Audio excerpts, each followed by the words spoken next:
ভালোবাসায় ভিক্ষা চাইতে নাই, কথাটা কি সত্যি? ভালোবাসার জন্য যুদ্ধ হয়ে যাচ্ছে ভাই, ভিক্ষা তো অনেক নগণ্য বিষয়। পরিবারের ভালোবাসার মানুষগুলোকে বারবার ছেড়ে আসা, হয়তো এটাই আমার গন্তব্য ছিল। আর হোয়াটসঅ্যাপে একটা বড় একটা চিঠি লিখছি যে তুমি কিছুদিন কয়েকটা কলেজে পড়াতে থাকো, তুমি কিছুদিন ঘরটা চালাও, আমি আসলে আর পারতেছি না। তুলির সাথে আপনার একটা কঠিন ইমোশনাল যাত্রা হয়েছে 2022-এর পরে। মানে আমার কাছে জীবনের মানেটা হারাই গেছিল।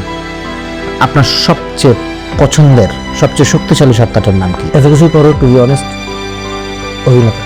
হারা যাবে না, আমি হারা যাবেই না, হারার তো অপশনই না এটা। আমি আসলে না, জীবন অনেকভাবে হেরে আসা মানুষ। সুদানি ফাজুদ পারছে, আমিও পারবো। না, 5 তারিখ রিলিজ পাওয়ার পরে অ্যাকচুয়ালি আমি ঢাকা শহরে আমাকে ফাইট করার জন্য কারো কাছে যাইতে হয়নি। আমার কাছে আমার ভাগ্যটা খুলে গেছে, আমি প্রচুর কাজ পাচ্ছিলাম। I was connected as a father. আপনি তো আমাকে বাংলাদেশটাই দিয়ে দিলেন ভাই। নিজেকে চিনুন, নো ইউর সেলফ। কিন্তু নিজেকে চেনার মতো এই কঠিন কাজটা আমরা আসলে কয়জন করতে পেরেছি? আমাদের চারিপাশে রাষ্ট্র, সমাজ, সংস্কৃতি, বিভিন্ন অঙ্গনে যে সকল মানুষ বিচরণ করে তাদেরকেই বা আমরা কতটুকু চিনি? এরকম কিছু গুণী মানুষকেই চেনার এবং জানার চেষ্টা করব আমাদের KHK ভিউফাইন্ডার শোতে। চলুন তেমনই একজন মানুষকে আজকে সবাই মিলে চেনার এবং জানার চেষ্টা করি। কেউ ভাই, ভালোবাসায় ভিক্ষা চাইতে নাই, কথাটা কি সত্যি? ভালোবাসার জন্য যুদ্ধ হয়ে যাচ্ছে ভাই, ভিক্ষা তো অনেক নগণ্য বিষয়। তাহলে আপনার মনে হয় যে ভালোবাসায় ভিক্ষা চাওয়াটা উচিত? আপনি কি কারো কাছ থেকে ভালোবাসা ভিক্ষা চেয়ে নিতে রাজি আছেন? হ্যাঁ, একটা পর্যায় পর্যন্ত ভিক্ষা চাইতে আমি রাজি। Okay. আর যতটুকু পর্যন্ত শালীন প্রেমিক তো আসলে ভিখারির মতো, সেটার একটা লিমিট আছে। ওই পর্যন্ত আমি যাব, যতটা পর্যন্ত আপনার আত্মসম্মানে এটা আঘাত করবে না? ওর আত্মসম্মানে লাগবে। মানুষ প্রেমে পড়লে কি স্বার্থপর হয়ে যায়? কিছুটা, তার তো স্বাভাবিক বোধ বুদ্ধিগুলো থাকে না, হ্যাঁ। টনটনে থাকে। কেন হয় এটা? কি কারণে মানুষ প্রেমে পড়লে স্বার্থপর হয়ে যায়? তখন তার মনোযোগটা আসলে একটা নির্দিষ্ট জায়গায় থাকে, আশেপাশের অনেক জরুরি বিষয় তখন তার কাছে গুরুত্বপূর্ণ হয়ে উঠতে পারে না যতটুকু গুরুত্বপূর্ণ হওয়ার দরকার। সেই জায়গা থেকে সে কিছুটা অন্যান্য বোধগতা কমে আসে, এটা ক্ষমাযোগ্য। বন্দরনগরী, চট্টগ্রাম। মার্চেন্ডাইজিং এ আপনার নিরাপদ একটা ক্যারিয়ার। পরিবারের ভালোবাসার মানুষগুলাকে বারবার ছেড়ে আসা, এসে রাজধানী ঢাকার মতো এরকম একটা নিষ্ঠুর পাষাণ শহরে অভিনেতা হয়ে জীবনযাপন, অনিশ্চিত জীবনযাপন যদি আমি বলি। ওয়াই? হয়তো এটাই আমার গন্তব্য ছিল। আমি চেতনে অবচেতনে সবসময় থিয়েটারটাকে লালন করছি। আমি যেটা বলি যে এখান থেকে কোনো প্রাপ্তির আশা আমার ছিল না। আমি থিয়েটার করতে করতেই কবরে চলে যাব, এটুকুই ছিল আমার আশা। প্যারালালি আমাকে বাঁচার জন্য একটা চাকরি করতে হতো, যেখানে আসলে আমি খুব একটা কাজের ছিলাম না, হতে পারিও নাই। আমার সংসার চালানোর জন্য, জীবন চালানোর জন্য সেগুলোর জন্য চাকরি করতেছি। কিন্তু ফাইনালি জানতাম চাকরি জিনিসটা হচ্ছে এমন, আপনাকে এমনভাবে জড়াই ফেলবে আপনার পক্ষে থিয়েটারটা করা সম্ভব না। তো সেই সময়টা আসলে একটা মৃতপ্রায় জীবন নিয়ে আমি ছিলাম। কিন্তু ভেতরে ভেতরে মানে আমি জানি যে প্রথমত আমি থিয়েটার করুন। তো থিয়েটারের মধ্যে আমার বেসিক জায়গা ছিল অভিনয়, টুকটাক লেখালেখি করতাম। তো অভিনয়টাকে লালন করতাম, কিন্তু এমন এক সময়ে সংসার, ঘর, শহর, অনেক দায়িত্ব সবকিছু ফেলে যখন চলে আসছি, আমার কাছে মনে হলো যে এটা ছিল গন্তব্য আমার। মানে এটা আমার ভেতরে এমন তাগিদটা ছিল, যিনি বিধাতা আছেন বা আমার যেটা ভাগ্য আমাকে এই জায়গায় এনে ফেলছে, এটা আসলে আমার করার কিছু ছিল, এটা হয়ে যাবে এবং হয়ে যাওয়ার কথা ছিল এবং হয়ে গেছে। আপনি কি কখনো এই ডিসিশনটা জীবনের কোনো মুহূর্তে রিগ্রেট করেন বা করেছেন? প্রথমত ঢাকা শহরে এসে যে জার্নিটা করতে হয় চারদিকের, তো সেটা আমার খুব একটা করতে হয় নাই। আমি ঢাকায় চুরি করে যখন আসছি, এটা বর্ষণ, আমাদের অভিনেতা ইমতিয়াজ বর্ষণ যখন শুনলো, ছোট ভাই, আপনার আদরের ছোট ভাই। সে কোনোভাবে সেটা শুনছে, সে আমাকে টেনে নিয়ে আসলো তার কাছে, আমাকে অন্য কোথাও থাকতে দিবে না। তো ওইটার পিছনে তার কিন্তু ওরও কারণ আছে, ও ডরায়, এটা আমি জানি একা একা থাকতে। এটা তো আমি উদ্দেশ্য হচ্ছে আই নো বর্ষণ লাভস ইউ বসার। আমিও বড় ভাই, আমার হাত দিয়ে ওর নাটকে আসা, সবকিছু মিলিয়ে মঞ্চে আসা, তো সবকিছু মিলিয়ে সে যখন তার এখানে থাকতে বলল, আমার একটা দুশ্চিন্তা শেষ। আরেকটা দুশ্চিন্তা ছিল যে কতদিন ফ্যাট করতে হয় আমি জানি, একটা অনিশ্চিত জীবন, টিকে থাকা। আমার ভাগ্য খুব ভালো, আমি যেই মাসে আসলাম তার পরের মাসেই আমি একটা ওয়েব সিরিজ করলাম, গুটি। খুবই খুবই মানে দর্শক জনপ্রিয় এবং খুবই এটাকে কি বল নন্দিত এবং ক্রিটিক্যালি অ্যাক্লেইমড। ওই কাজটা আমার প্রথম কাজ ছিল ঢাকায় এসে একটা এর আগে একটা ছোট যেটা নাটক করছি, ওইখানে সবাই ভালো ভালো বলতেছিল। এটা 2-1 মাসের ঘটনা, মানে কষ্টটা এই ঢাকার লাইফস্টাইলে অভ্যস্ত হওয়া, টিকে থাকা, এগুলো বোঝার জন্য তো একটা মাস যাইতে হবে আসলে। তো তার আগেই ওই কাজটা যখন হচ্ছে প্যারালালি, তখন তো আমি যেটা একটা চাকরি ছেড়ে চলে আসছি, আমার ওয়াইফকেও কিছু বলি নাই, বাচ্চারা ঘরে, আমি একটা সুন্দর ফ্ল্যাটে থাকতাম। ওইটা ঢাকায় থেকে অর্থ উপার্জন না করে এটা টানা আমার পক্ষে কষ্ট করছিল। এর মধ্যে আবার আমার বেশ কিছু ভালো জার্নি গেছে। আমি করোনায় পড়ছি, আম্মা মারা গেছে, এসব কিছু মিলে একটা বিপর্যস্ত সময় আমি ডিসিশনটা নিয়েছিলাম। তো একটা নাসিরউদ্দিন খানের একটা প্ররোচনা ছিল, উনি আমাকে জোর করে ঢাকার দিকে মুভ করাইছেন। তো এই জায়গা থেকে আমরা সবাই এক দলের, ইমতিয়াজ বর্ষণ, আমি, নাসির ওই দলে। তো নাসির বললো চলে ঢাকার মধ্যে একটা লাগবে। আমার ঘরের মধ্যে আসলে অনেক কিছু মেনটেন করতে পারতেছিলাম না তখন, 2 টাকাটা বিশাল। আমি ডিসেম্বরের 5 তারিখ আমার ওয়াইফকে হোয়াটসঅ্যাপে একটা বড় একটা চিঠি লিখছি যে তুমি কিছুদিন, একটা কলেজে পড়াইতে তখন, তুমি কিছুদিন ঘরটা চালাও, আমি আসলে আর পারতেছি না, আমি একটু ট্রাই করে দেখি। কারণ আফটার করোনা আমি আসলে আমার যে অফিসে প্রতিদিনকার মিটিং, এটাকে না 26টা ফ্যাক্টরির প্রতিটা লাইনের প্রতিটা ঘটনায় মনে রাখতে পারতাম। আমার জুনিয়ররা আমাকে মানে আমার স্যারের মাথা হচ্ছে যে কম্পিউটার, সেই আমি আমার জুনিয়রের নাম ভুলে যাচ্ছি। এখন মিটিংয়ে আমি ল্যাপটপ আনছি, তারপরে ফাইল নিয়ে আসছি, তারপরও আমি আনসার করতে পারতেছি না, আমার মেমোরি আমাকে সাপোর্ট করতেছে না। যখন এর মধ্যে আবার মিডিয়াতে আসা হাতছানি, নাসির ভাইদের প্ররোচনা, আমি চলে আসছো। ভাবি তখন কি বললো, খুব রাগ, মানে এই বয়সে একটা তোমার বাচ্চা দুটো স্কুলে যাচ্ছে, তোমার এখন এসব করা সাজে, আমি কি করব? তখন তাকে বললাম যে তুমি একটা কাজ করো, আসলে আমার করার কিছু নেই, আমি একটা চেষ্টা করে দেখি। সে কান্নাকাটি শুরু করে দিল। আগে তাকে আমি বললাম যে তুমি তোমার আব্বার বাসায় উঠো, আমাকে 1টা বছর সময় দাও, তুমি 1 বছর টানো, আমি যদি কিছু করতে না পারি দেন আমি আবার চলে আসবো। তো এটা হচ্ছে ডিসেম্বরের 5 তারিখে যখন চিঠিটা দেখছি, এটা 2022। এর মধ্যে করোনাতে আমার আম্মা মারা গেল। কিভাবে মারা গেলেন আন্টি? আম্মা করোনাতে, এখন আমার তখন করোনা, আমার তখন 78% খেয়ে ফেলছে, সংক্রমণ হয়ে গেছে আসলে। মানে আমাকে নিয়ে সবাই টেনশন করতেছে। আমি ডিসেম্বরের 5 তারিখে, 22 তারিখ যখন ওরা ঘরটা ছেড়ে দিচ্ছে, আমি শুনছি আমার বাচ্চাদের 2 বাচ্চার 2টা ব্যালকনি ছিল, একটা দিয়ে শহরটা দেখা যায়, একটা পাশে হচ্ছে যে ক্যান্টনমেন্টের গাছগাছালি সবুজ। না, এত মায়াবী একটা ঘর ছেড়ে যখন রাস্তাটা খুব টানতেছে। জানুয়ারি 5 তারিখ আমার গুটি রিলিজ পেয়েছে।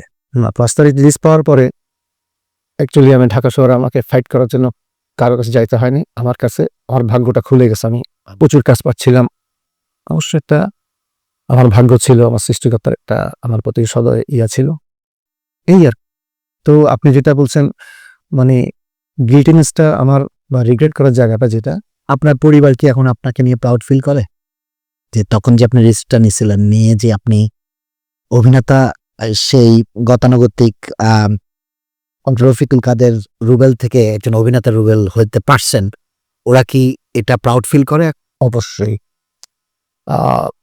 এখানে আমি যখন জব ছেড়ে দিছি তখন আমার মেয়ে তুরি, বড় মেয়ে তুরির স্কুলে, ও ক্যান্টনমেন্ট পাবলিকে পড়তো, এখনো পড়ে।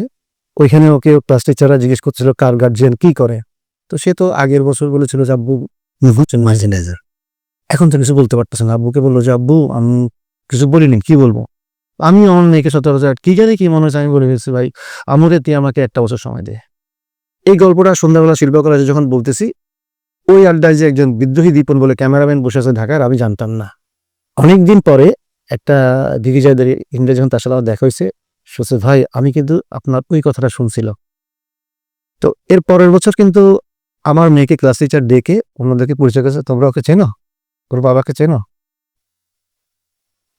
সো ইউ হ্যাভ, হ্যাঁ, আপনি হয়তো বা তাদেরকে একটা সার্টেন সময়ের জন্য তাদেরকে অনিশ্চিত জীবন দিয়েছিলেন, but you have taken the risk, that's why no risk. রিস্কটা যদি না দিন, আজকে আমি আর আপনি এখানে বসে কথাও হইতো না, আপনার সাথে আমার হয়তো ওইভাবে পরিচয় হইতো না। আপনার বড় কন্যা তুরির সাথে আপনার একটা কঠিন ইমোশনাল যাত্রা হয়েছে 2022-এর পরে।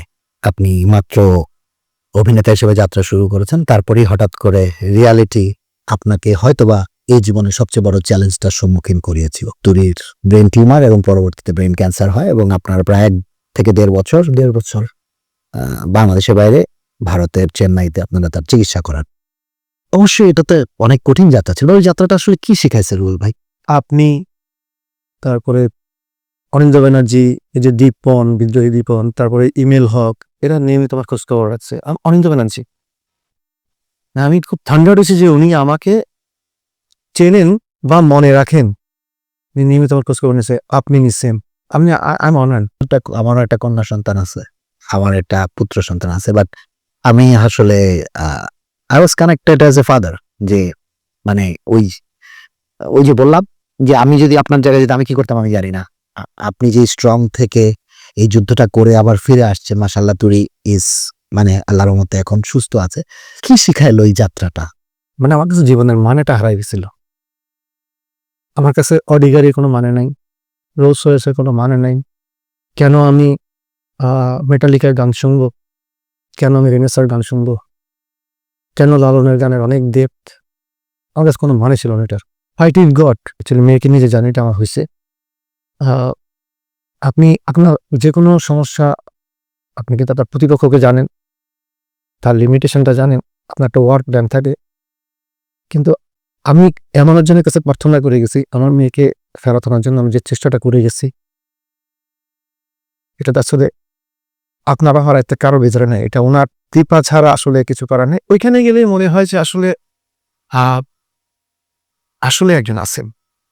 মানে আমি মানুষ খুব অসহায়। আমি কিন্তু আগে আমি আগে মানুষের সাথে মিশতে খুব ভালোবাসতাম। আমি আমাদের চিটনে যখন বিজয় মেলা হইতো, অসংখ্য মানুষ, আমার খুব ভালো লাগতো।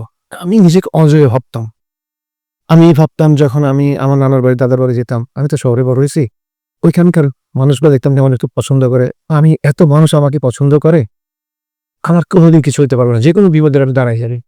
কিন্তু মানুষের সব বিপদ দাঁড়াতে পারে না, তার যেটা লিমিটেশন আছে, এবং আমাদের খাদ্য সবখানে যায় না। এটা বোধ করার পর আসলে আমার কাছে জীবনের মানেটা হারা গেছিল। বেশ কিছুদিন রঙগুলো সব হারা গেছিল। কেন গান শুনবো, কেন? আচ্ছা, এর মধ্যে একটা ব্যতিক্রম বিষয় আছে ভাই। আমার মেয়েকে নিয়ে সারাদিন থাকতাম, তো রাতের বেলাটা যখন সবাই ঘুম যাইতো, আমি তখন নেটফ্লিক্সের ছবি দেখতাম। আমি আসলে নিজেকে ভিজুয়াল অ্যাক্টিং অনেক দিতে আনছি, তো আমি নিজেকে এখনো ওই শিক্ষার্থী অভিনেতা মনে করি। আর এই স্বর্গে গেল ধান মানে। আমি এটা করছি, কিন্তু কিন্তু আমি বলছি আমি আর কখনো অভিনয় করবো না। কিন্তু পেপার নিউজ হয়েছে, বেশ ভালো না? আমি তখন যখন আমার মেয়ে প্রথম যখন হয়েছে না, তখন আমি বলেছিলাম যে আর করবেন না। কিভাবে ভাই, আমি আপনাকে কি বলছিলাম, জীবন মৃত্যুর হিসাব পৃথিবীর কোনো ডাক্তার দিতে পারবে না। জীবন মৃত্যুর হিসাব পৃথিবীর কোনো ডাক্তার দিতে পারবে না। তারা প্রেডিক্ট করতে পারবে, তারা একটা প্রেডিকশন করবে বা একটা আইডিয়া দিবে বা একটা মানে একটা টাইমলাইন দিবে, বাট এটা তাদের হাতে না। এটা যার হাতে সেই জানে, সেই জানে। সো ওইটা এই কারণে আমি সবসময় বলি যে মানুষের রোগ হবে, you fight it. If you have a bad luck, you ওই যুদ্ধে হয়তো বা তুমি আগে পিছিয়ে হেরে যাবা, but you have to fight. হ্যাঁ। আর আপনি মানে আই হোপ তুলি যখন একদিন বড় হবে সে বুঝতে পারবে যে আপনি আসলে বা আপনি বা আপনার পরিবার কি ফাইটটা তার জন্য করছে।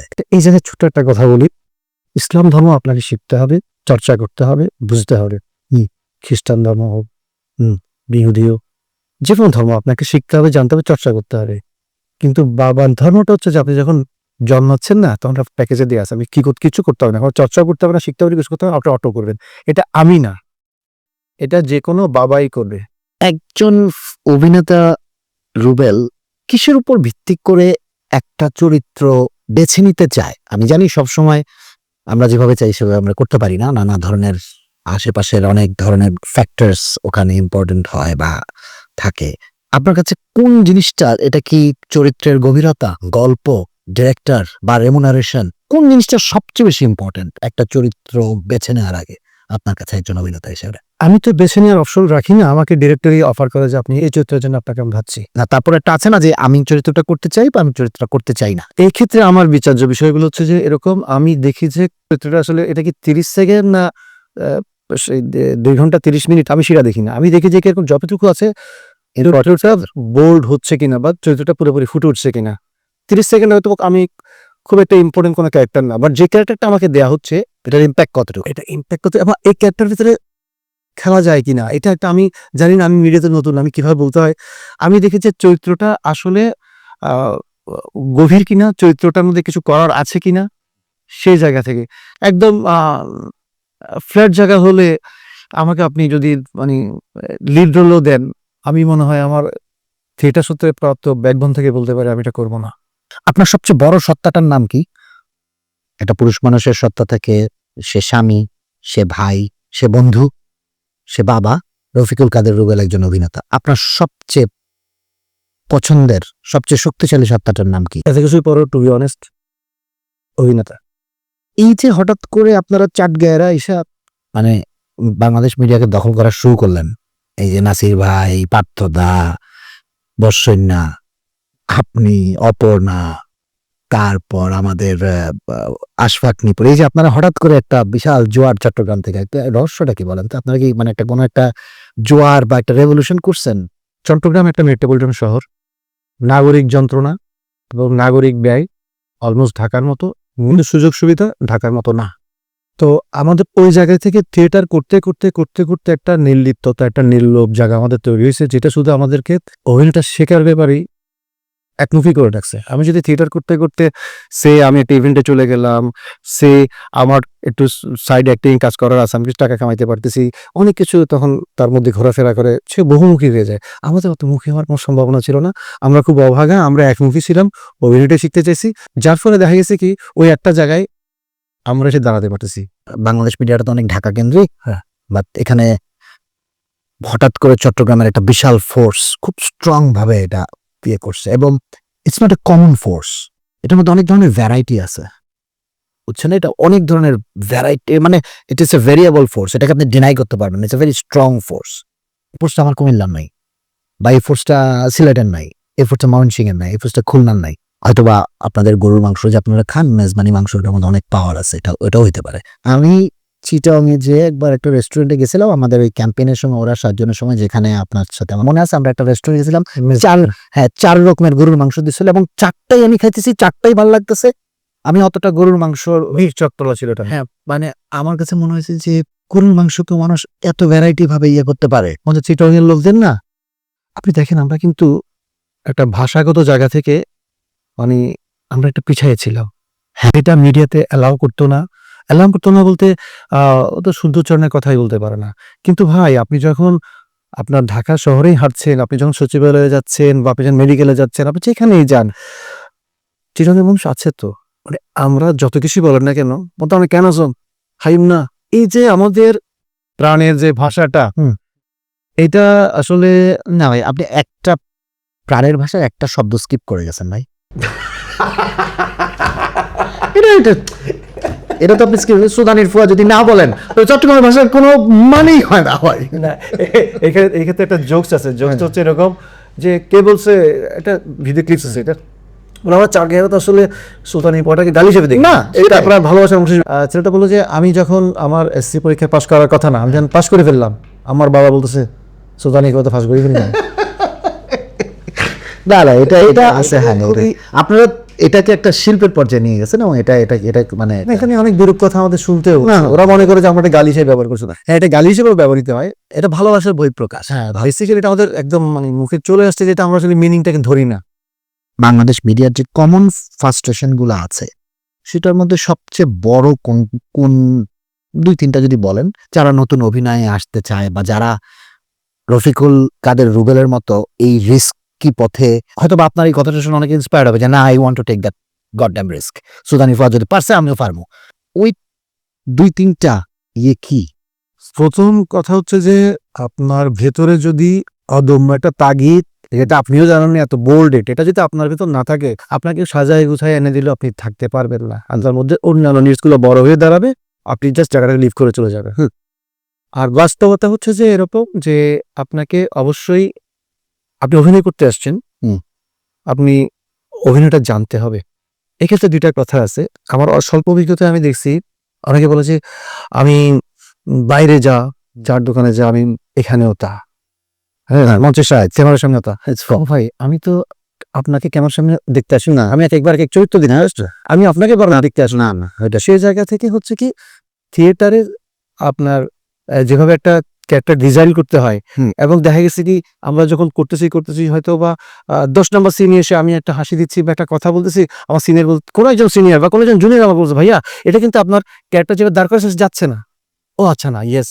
দেন আমি সবার সামনে ৩ রকম করে দেখাইলাম, হ্যাঁ এটা যাচ্ছে। এই যে ক্যারেক্টারকে একটা ডিজাইনের ভিতরে রাখা, এগুলো তো শেখার বিষয় আরকি। আপনি না শিখে আসবেন না। ২ নাম্বার কথা হচ্ছে তাড়না থাকতে হবে, তাড়নাতে আসতে হবে, শিখে আসতে হবে। ৩ নাম্বার হচ্ছে যে আপনাকে একটু মিডিয়ার জন্য বলছি, এটা ভিজুয়াল অ্যাক্টিং এর জায়গায় সাহসী হইতে হবে। সাহসী বলতে ক্যারেক্টার চুজ করার ক্ষেত্রে, কারণ আপনি এ লেভেলে কাজ করে নিজেকে ফেলে দিতে পারবেন না। আর ক্যারেক্টার বোঝান ক্ষমতাটুকু, এটা আপনার আপনি স্রোতে গা ভাসাবেন নাকি নিজেকে প্রমাণ করার জন্য আপনি কিছুটা বিচক্ষণ হবেন, সেই সাহসটুকু আপনার লাগবে। আমার এটা 7.62 রাউন্ড আছে। আমি আপনাকে 7টা শব্দ বলবো, আপনি 7টা শব্দ শুনে আপনার কাউন্টারে যেটা মনে আসে সেটাই বলবেন বা এক লাইনে বলতে পারেন। শুনতে তো ভয়াবহ লাগছে। এটা একটু ভয় লিথাল একটা আমাদের লিথাল ব্যাপার সেবা, যেটা দিয়ে এই ছাত্র গণ অভ্যুত্থানের সময় প্রচুর মানুষকে মারা হয়েছে, যে এটাই সেই ব্যাপার। তো এটাকে একটু আমাদের ইয়েতে আমরা একটু অন্যভাবে এটাকে রাখার চেষ্টা করছি আমাদের সাথে। কন্যা, আমার সত্তা, অভিনয়, এটা আমার জীবনই আসলে হতে গেলে আমি অভিনয় চাইতে ভাবতে পারি না। জীবন, সুন্দর, পাহাড়, বিশাল, ঝিনুক, প্রেম মনে হয়, ঘুড়ি, বাস্তবতা, ভালোবাসা। একান্ত আবশ্যক। 7.62 রাউন্ডের পর আমি যেটা করি, এবার আপনি আমাকে যে কোনো কোয়েশ্চেন জিজ্ঞেস করতে পারেন। আপনার কি মনে হচ্ছে না বাংলা সিনেমার একটা শুভ দিক পরিবর্তন হচ্ছে এখন? হ্যাঁ, নতুন ট্যালেন্ট, নতুন যুগ, নতুন সময় বাংলা সিনেমা তার বলয় থেকে বের হওয়ার চেষ্টা করতেছে। বাট এই চেষ্টার কোনো মানে নাই যদি পলিসিগতভাবে আমরা ঠিক না করি। আমরা জিন্স ওই ঘুর পাখি খাবো। সো মানুষ যতটা আশাবাদী হচ্ছে, যেহেতু আমি এটার ভেতরে 20টা বছর দিছি, আমি অতটা আশাবাদী নই। বিকজ আমি আসলে পলিসিগত কোনো পরিবর্তন দেখি না। স্বৈরাচার সরকারের আগেও দেখি নাই, এই গণ অভ্যুত্থান পরবর্তী সরকারের আমলও দেখি না। বিকজ ওরা কেউ কেয়ার করে না, এসব ফালতু কথা। সবাই সিনেমার লোককে পকেটে রাখতে চায়। এগুলো সিনেমার লোকের রিচ বেশি, মানুষ চিনে বেশি, ওদেরকে পকেটে রাখতে চায়। আমাদের জন্য কেউ চিন্তা করে না। সব দেখা আছে, সবগুলো এক, সব একই পালের গরু। এরা আমাদেরকে পকেটে রাখতে চায়, এরা আমাদেরকে সাথে রাখতে চায় নিজেদের স্বার্থে। বাট আমাদের জন্য এরা কেউ কিছু করতে চায় না। আমাদেরকে করতে হলে আমাদেরই করতে হবে, কেউ হিসাব করে দিবে না, কোনো সরকার করবে না। এটা হাসিনাও করবে না, এটা ইউনিস সরকারও করবে না, সামনে বিএনপি, জামাত, এনসিপি যে এসব কেউ করবে না। বর্তমান যুগে সেলফ মার্কেটিং কতটা ইম্পর্টেন্ট? আপনি এটাতে পিছিয়ে আছেন কেন? আমার যেটা হচ্ছে আমার অনভ্যস্ততা, অনভিজ্ঞতা। আমি আসলে ঠিক কিভাবে সেলফ মার্কেটটা করতে হয় বা এই সময়ে এসে বা এই বয়সে এসে মানে আমার কিভাবে বললে আমার মার্কেটিংটা শুদ্ধ হবে, সহি হবে। আমি একজন নিউ কামার ইন্ডাস্ট্রিতে, সেটা ঠিক আছে। আবার আমার একটা সপ্ত অতীত আছে। আমি 2 যুগের অধিক আমি থিয়েটার করছি। তো এটাও আমাকে খুব বেশি প্রগল্ভ হইতে বাধা দেয়। এটা আমার দুর্বলতা। তবে এটা দরকার, হ্যাঁ। কারণ যে কোনো ডিরেক্টর, যে কেউ আপনাকে নিয়ে কখন কথা বলবো, আপনাকে নিয়ে কখন ভাববে, যখন আপনি ওনার সামনে অ্যাভেলেবেল থাকবেন, বিশ্বস্ত থাকবেন, কমফোর্ট ফিল করাতে পারবেন তখন। তো সেই জায়গাটা যদি আমি যদি সেলফ মার্কেটিং যদি নাই করি, তো আমাকে জাজমেন্ট করবে কে? আমি আসলে না, জীবন অনেকভাবে হেরে আসা মানুষ। এখন এইখানে এসে যখন ঢুকছি, ঠিক আছে, হারা যাবে না, আমি হারা যাবেই না। হারার তো অপশনই না। এটা আমি মনে করি হারা কোনো অপশনই না। হ্যাঁ, আমরা পড়বো, বাড়ি খাবো, উল্টায় যাবো, ডিগবাজি খাবো, হারা কোনো অপশন না। এটা হারবো না তো। না, বাস ভেতরে যে কারণ আছে নিয়ে যায়। আর আপনি আপনার সবচেয়ে বড় চ্যালেঞ্জটা অলরেডি মানে ফেস করে ফেলছেন একদম শুরুতেই আপনার। বাকিগুলো এখন আপনার কাছে এগুলো নস্যি লাগবে। এগুলো মানে ব্যাপারটা এখন আর আপনার কষ্ট হবে না, এটা আমার মনে হয় আর কি। আপনি কোনো রাজনৈতিক দল, বাংলাদেশে বর্তমান যতগুলো রাজনৈতিক দল, কোন দলের মতাদর্শে কি আপনি বিশ্বাস করেন? এখন তো কোনো দলই আসলে একটা নির্দিষ্ট সৌন্দর্য রক্ষা করে চলতে পারতেছে না। তারপরও মানুষ হিসেবে আমি ঐকান্তিকভাবে ৭১ এবং তৎকালীন সময়টাকেই আমি সবচেয়ে রাজনীতির বিশ্বস্ত সময় হিসেবে বিশ্বাস করি। ৭১ বললে তো আপনাকে স্বৈরাচারের দোসর বলে অনেকে গালি দিতে বলতে পারে, বাট আমি কিন্তু এই ১৭ বছরের অপশাসনের বিরুদ্ধে আমি নিজেও পোস্ট দিছি। হ্যাঁ, আমি যাদেরকে যোগ্য মনে করতেছি, তারা যদি একটা পিরিয়ডিক্যাল ভুল করে থাকে, ওই পিরিয়ডের শাস্তি হবে। এর আগে যে শুভ কাজ তারা যে শুরু করছিল, শুভ বোধ তৈরি করছিল, এটা তো আপনি আশাই করতে পারেন না রে ভাই। আমার ওই জায়গাটায় যাইতে হবে, আমি এদের শাস্তি দাবি করতেছি, কিন্তু আমি এদেরকে ছেড়ে যাচ্ছি না। এই জায়গা থেকে আমার একটা রাজনৈতিক বিশ্বাস আছে। ভবিষ্যৎ বাংলাদেশটা রাজনৈতিক দিক থেকে হোক, সামাজিক দিক থেকে হোক, অর্থনৈতিক দিক থেকে হোক, জিও পলিটিক্যাল দিক থেকে হোক, কোন দিকে যাচ্ছে বলে আপনার মনে হয়? থার্ড ওয়ার্ল্ডের একটা ছোট্ট একটা কান্ট্রি, চারপাশে সুপার পাওয়ারদের আনাগোনা। হুম। আপনি কখনো 100% ফ্রিডম আপনার থাকবে কোনো দিকে কোনো চাপ ছাড়া, এটা বাস্তবতা দিকে আসলে কিন্তু অবিশ্বাস্য এবং সম্ভবপর না। যেহেতু সবাই আপনাকে নিয়ে খেলাধুলা করতে যাবে। হ্যাঁ, আমি তো আসলে কি বলবো, আমি আসলে ফুটবল বলটা, আমি বলটা বা আমি আলেদার গোলে বা সব তরকারিতে আমাকে লাগে। আমার লাথিটাই মারবে আসলে। তো এর মধ্যে যেটা হচ্ছে যে তারপর আমাদের আশাবাদী থাকতে হবে, কারণ আমাদের কিন্তু ফুঁসে ওঠার অনেক ইতিহাস আছে। আপনি যতবার আমাদেরকে যতজন শাসন করে গেছে কিনা আবার শাসন করতে আসছে, লাস্ট তো আমরা দেখলামই, তা আমরা কিন্তু লাস্ট আমরা দেখলাম। সবগুলোকে চরম জবাব দিছি। এটা নিজেদের মানুষ হোক, বাইরের মানুষ হোক, সুন্দর চামড়ার হোক, আমাদের ইতিহাস কিন্তু খুবই ভয়ঙ্কর। আমরা সাদা মাটা ভেত বাঙালি, রাগলে বাবা তুমি বাঁচবা না। উইথ দ্যাট নোট, আমার শোতে যারা আসে তাদের জন্য আমি একটা ছোট্ট খুব স্পেশাল গিফট রাখার চেষ্টা করি। I want to give you our flag. এই যে ফ্ল্যাগটা আমি পরে আছি, আপনি তো আমাকে বাংলাদেশটাই দিয়ে দিলেন ভাই। আমি আপনাকে লাগাই। How about that? এটা দাও। ভাই, thank you very much, thank you very much coming to my show. আমি লিখ বড় সম্মান পাইলাম। My pleasure, thank you very much. দোয়া করবেন, আপনার সাথে আমার কখনো কাজ করা হয়নি, এবং আল্লাহ যাতে আমাকে সেই তৌফিক দেয়, আমরা যাতে একসাথে কাজ করতে পারি। আমি এখনো পুরোপুরি অভিনেতাকে উঠতে পারি না, যখন আমার সিটে সিগনো কাজ হলো না এখনো। সেটা না। আমি সবসময় সেলফ মার্কেটিং করলাম। হ্যাঁ স্যার, আমি বিশ্বাস করি আমাদের খুব তাড়াতাড়ি একসাথে কাজ করা হবে। আমার জন্য দোয়া করবেন। Thank you. আসলে তা সহজ নয়, কঠিন কঠিন লাগে সবই। আসলে তা কঠিন নয়, সহজ সহজ লাগে সবই। আসলে তা সহজ নয়, কঠিন কঠিন লাগে সবই। আসলে তা কঠিন নয়, নিজেকে চিনতে হয়, কঠিন তবে সহজ হয়।